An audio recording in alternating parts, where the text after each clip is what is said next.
ETF index mutual funds నేర్చుకుని stock మార్కెట్లో రాణించాలనుకుంటున్నారా? వెంటనే ఈ నెంబర్కి కాల్ చేయండి.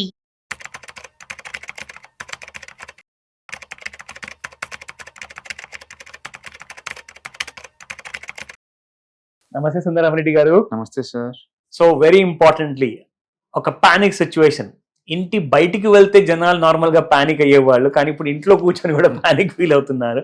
బికాస్ మన టీవీలో, ఫోన్స్ లో, మొబైల్లో చూసుకుంటున్నాము మార్కెట్స్ ఆర్ లైక్ క్రాషింగ్ అనమాట. They are falling like 9 pins. So little గా చూసుకుంటే ఈ పానిక్ లో అందరూ కూడా కాస్తంత మోటివేషన్ కోసం ఎదురు చూస్తుంటారు. నేను లెఫ్ట్ చూసినా, రైట్ చూసినా, ఎక్కడ చూసినా భయమే ఉంది. సో కాస్తంత మోటివేషన్ నాకు కావాలి, నాలో నాకు నమ్మకం పెరగాలి అంటే ఖచ్చితంగా సో ఆ మోటివేషన్ కోసం I heard that there's a very book good book called profit from panic. So ఈ బుక్ ఈ సిచ్యువేషన్ లో యాప్ట్ గా ఉంటుందంటారా? డెఫినెట్ గా ఉంటుందండి. ఇప్పుడే కాదు, ఎప్పుడైనా మనం పానిక్ లో ఉన్నప్పుడు, పర్టికులర్ అసెట్ మేనేజ్మెంట్ అప్పుడు, ఆ పానిక్ లో ఉన్నప్పుడు ఆ పానిక్ నుంచి ఏదైనా బెనిఫిట్ మనం పొందొచ్చా లేదా అని తెలుసుకోవాలంటే ఈ బుక్ కొత్త ఐడియాలజీని మనకి క్రియేట్ చేస్తుంది. అండ్ ఆడమ్ కు అనమాట, చాలా ఫేమస్ బుక్ రైటర్, అంటే చాలా బుక్స్ రాశారు. అండ్ ఇప్పుడు కరెంట్ సినారియోలో ఇది మోర్ రెలవెంట్ ఇంకా చెప్పాలంటే. ఓకే, అది ఎప్పటికీ రెలవెంట్ గా ఉంటుంది, ప్రతి పానిక్ లో కూడా రెలవెంట్ గా ఉంటుంది. యూజువల్ గా ప్రతి పానిక్ అప్పుడు కొన్ని సింటమ్స్ మనకు క్లియర్ కనపడుతుంటది. మీడియా వాళ్ళు ఓవర్ చేస్తారు, ఏ టీవీ ఛానల్ పెట్టినా సరే లేదు, మేము ముందుండాలన్నట్టు లేదు, హైప్ క్రియేట్ చేసుకొని హెడ్లైన్స్ తోటి టామ్ చేస్తూ ఉంటారు. ఓకే, గ్రౌండ్ రియాలిటీతో పోల్చుకుంటే ఇది ఎక్కువ క్రియేట్ అవుతుంటది. రెండోది పబ్లిక్ కూడా లేదు, ఆ ఫియర్ తోటి ఎంతో పర్ఫెక్ట్ సౌండ్ అసెట్స్, అంటే మంచి క్వాలిటీ అసెట్స్ కూడా అమ్మేస్తా ఉంటారు, తర్వాత తీసుకోవచ్చులే అంటారు. దాంతో ఏంటంటే మంచి మంచి క్వాలిటీ కంపెనీస్ అసలు అంటే ఇంటర్నేషనల్ మార్కెట్ సంబంధం లేదు. అమెరికాకి 0 ఎక్స్పోర్ట్స్ ఉంటాయి, స్టిల్ మనం అమ్మేస్తా ఉంటాం. లోకల్ హాస్పిటల్స్ ఉంది అనుకోండి, వాటికి అమెరికాకి పానికి సంబంధం ఏంటి, అయినా అమ్మేస్తూ ఉంటారు. ఎందుకంటే fear, out of the fear అనమాట. ఎందుకంటే మీడియాలో ఏదో చెప్పేస్తున్నారు కాబట్టి. ఇదొకటి. అంటే మూడోది అంటే ప్రైస్ డిస్కనెక్ట్ అవుతుంది, వాల్యూతో సంబంధం ఉండదు. ఇంకా అంటే ఇప్పుడు కేజీ యాపిల్ 100 ఆ టైంలో రూపాయిని ఎవరు తీసుకోరు, ఈ టైంలో కొనకూడదు అని చెప్పేసి దానికి దూరంగా ఉండిపోతారు. లైక్ ఎన్ మాస్క్ కోవిడ్ టైంలో 1000 రూపాయలు అందరూ పడ్డారు, ఇప్పుడు అది 100 రూపాయలు ఎవరు తీసుకోరు. అంటే దాని వాల్యూ నుంచి డిస్కనెక్ట్ అయిపోతారు పబ్లిక్ అంతా. ప్రతి పానిక్ లో కూడా ఈ 3 లక్షణాలు మనకు క్లియర్ కనపడతాయి. ప్రతి పానిక్ అప్పుడు మీడియా వాళ్ళు టామ్ చేసి కొడతా ఉంటారు, రియాలిటీకి మించి తీసుకెళ్తా ఉంటారు. అంటే పబ్లిక్ అంతా ఫీర్ అయిపోయి మంచి మంచి స్టాక్స్ ని, మంచి మంచి అసెట్స్ మొత్తం డిస్పోజ్ చేసి పెడతారు భయంతో.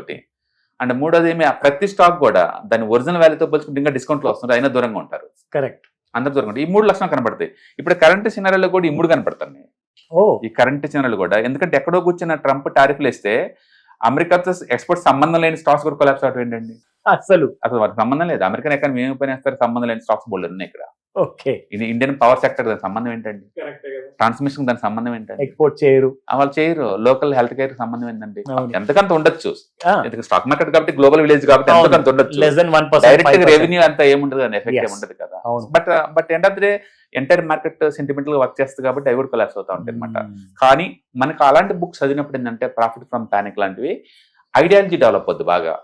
ఈ కరెంట్ సినారియో ఎంతకాలం ఉంటుంది, ఉంటే హిస్టరీలో ఇంతకుముందు జరిగి ఉంటే కనుక ఏం జరిగింది నెక్స్ట్, ఇలాంటి మనకు క్లూ వస్తుంది అనమాట. అందుకని పానిక్ అయ్యే బదులు పానిక్ లో దాని నుంచి బెనిఫిట్ తీసుకునే పద్ధతులు ఏమన్నా ఉన్నాయా అని కొత్త థాట్ ప్రాసెస్ మనకి డెవలప్ చేస్తారు అనమాట. మెచ్యూరిటీ పెరుగుతుంది. ఎనీ పాయింట్ ఆఫ్ టైమ్ లో ఇలాంటి పానిక్ వచ్చినప్పుడు 3 గ్రూపులు ఎమర్జ్ అవుతాయి.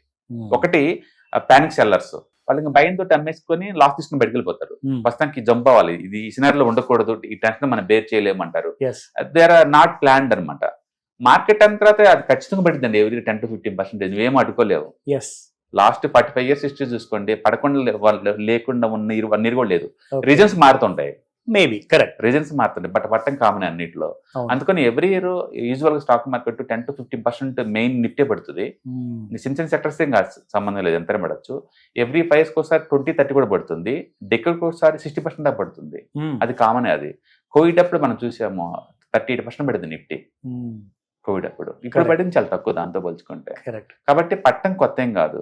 బట్ కొంతమంది అంటే ఈ పానిక్ తట్టుకోలేక మొత్తం క్లోజ్ చేసుకుని వెళ్ళిపోతారు. సో పానిక్ సెల్లర్స్ వాళ్ళు, అంటే వాళ్ళు పర్మనెంట్ గా లాస్ తీసుకుని వెళ్ళిపోతారు. ఇంకా రాత్రికి మార్కెట్ లో రారు, మార్కెట్ ని బ్లేమ్ చేసుకుని దూరం వెళ్ళిపోతారు. రెండో వాళ్ళు ఫ్రీజన్ హోల్డర్స్ అనమాట. వాళ్ళు ఏంటంటే రియాక్ట్ అవ్వరు, అలాగని చెప్పేసి ఏం తీసుకోరు. ఇంకా ఈ పానిక్ నుంచి మనకి ఎలా బెనిఫిట్ పొందో వాళ్ళు చూడరు. ఇంకా ప్రస్తుతానికి అయితే పొజిషన్లు అంతే ఉంచుకుంటారు, రికవరీ అయినప్పుడు చూసుకుందామని వదిలేస్తారు. బట్ ఈ పానిక్ వల్ల నాకు ఏదైనా బెనిఫిట్ జరిగిద్ది, దాన్ని ఎన్కాష్ చేసుకుందాం అని థాట్ రాదనమాట. అది రెండో వర్గం అనమాట. సో ప్రోజన్ హోల్డర్స్ అంటారు వీళ్ళని. పానిక్ సెల్లర్స్ తో పోల్చుకుంటే వీళ్ళు బెటర్ ఎంతకంత, అట్లీస్ట్ మార్కెట్ లో ఉన్నారు కాబట్టి రికవరీ అప్పుడు గెయిన్ అవుతారు ఎంతకంత. థర్డ్ వన్ స్ట్రాటజిక్ అక్యుములేటర్స్ అనమాట. వాళ్ళు చాలా స్ట్రాటజిక్ గా బిహేవ్ చేస్తారు. మార్కెట్ కనుక పట్టడం స్టార్ట్ అవుతుంది అనుకోండి, మనకి పనికొచ్చేది ఏమైనా ఉండాలో చూస్తారు. ఎగ్జాంపుల్ కోవిడ్ టైంలో మార్కెట్ అంతా ప్యానిక్ అవుతుంది, ఈ టైంలో హెల్త్ కేర్లో పెడితే ఎలా ఉంటుందని ఆలోచిస్తారు వాళ్ళు. Smart money. స్మార్ట్ వన్, ఎందుకంటే ఈ ప్యానిక్ వల్ల బెనిఫిట్ పొందే సెక్టర్స్ అవే ఉంటాయి కాబట్టి. అట్లా ప్రతి సినారియో లేదు, ఈ సినారియో నుంచి బెనిఫిట్ పొందే కంపెనీ లిస్ట్ ఏంటి అందులో పెట్టుకుంటూ వెళ్ళిపోతారు తప్ప వాళ్ళు మార్కెట్ దూరంగా ఉండరు. సో వాళ్ళకి అసలు ఎలాంటి కైండ్ ఆఫ్ భయాలు ఉండదు. వాళ్ళ పైగా ప్యానిక్ కోసం వెయిట్ చేస్తుంటారు, ఎందుకంటే ఆ టైంలో తప్ప ఏ టైంలో అంత డిస్కౌంట్ దొరకవు కదా. నేను నిన్న హెచ్ఈసి యాడ్ చేసుకున్నాను అండ్ ఆల్మోస్ట్ ఈ రోజు తోటి 14% పెరిగింది 2 days లో. నిన్న ఒక్కరోజే స్టాక్స్ లో 8% పెరిగిన స్టాక్ చాలా ఉన్నాయి నిన్న ఒక్కరోజే. ఓకే, నిన్న ఓపెన్ ఈజ్ లో అంటే ఓపెన్ అయిన place lowest of the day, అక్కడ నుంచి అంతా రికవర్ అవుతూనే ఉంది, ఇంక్లూడింగ్ నిఫ్టీతో సహా. అవును, అంటే మెజారిటీ స్టాక్స్ రికవర్ నిన్నే రికవర్ అయినాయి. అవును, దాని మీనింగ్ ఏంటంటే వరల్డ్ వైడ్ గా వచ్చే ప్యానిక్ తోటి అందరూ గ్యాప్ డౌన్ ఓపెన్ అవుతున్నాయి. కరెక్ట్. బట్ ఇంటెలిజెంట్ ఇన్వెస్టర్స్ డబ్బున్న వాళ్ళందరూ కొంటమీన్ చేస్తున్నారు, ఎందుకంటే మంచి డిస్కౌంట్ సేల్ కాబట్టి. అందుకని అమెరికాకి సంబంధం లేకుండా ఉన్న కంపెనీస్ లోకల్ గా ఏదైనా ఫీచర్ బాగా ఉంది అనుకుంటే చాలా కంపెనీస్ ఉంటాయి కదా, ఆ మనం ఇన్వెస్ట్ చేసుకోవచ్చు. అలాగే నిన్న డెలివరీ కూడా 5% పెరిగింది. రైట్. అందుకని ఏంటంటే ఈ స్ట్రాటజిక్ అక్యుములేటర్స్ ఏం చేస్తారంటే మార్కెట్ లో ప్యానిక్ వచ్చినప్పుడు రెడీ కూర్చుంటారు, ఏ బెనిఫిట్ పొందుతుందో చూసి ఆ సెక్టర్ లో మూవ్ చేసి ఎన్కాష్ చేసుకుంటా ఉంటారు. అందుకని ఏదైనా ప్యానిక్ వస్తే ఈ 3 వర్గాల్లో ఏదో ఒక వర్గంలో ఉంటారు. కరెక్ట్. ఇంటెలిజెంట్ ఇన్వెస్టర్ ఎప్పుడు కూడా అక్యుములేషన్ రెడీ అవుతుంటారు. కరెక్ట్. వాళ్ళు ఏంటంటే 2-3 అసెట్స్ మెయింటైన్ చేస్తూ ఉంటారు, ఒక అసెట్ లోంచి మనీ తీసేసి ఈ అసెట్ లో పెట్టేస్తారు, ఎందుకంటే ఈ అసెట్ లో ప్రస్తుతం డిస్కౌంట్ సేల్ నడుతుంది కాబట్టి. కాబట్టి మీరు ప్యానిక్ సెలర్ లాగా ఉండద్దు అండ్ ఫ్రోజన్ హోల్డర్ లాగా ఉండద్దు, బట్ స్ట్రాటజిక్ అక్యుములేటర్ లాగా ఉంటే కనుక మీకు ఎప్పుడు బెనిఫిట్ వస్తుంది, ఎందుకంటే ఆ సినారీని ఎట్టాగా ఆపలేవు. కరెక్ట్.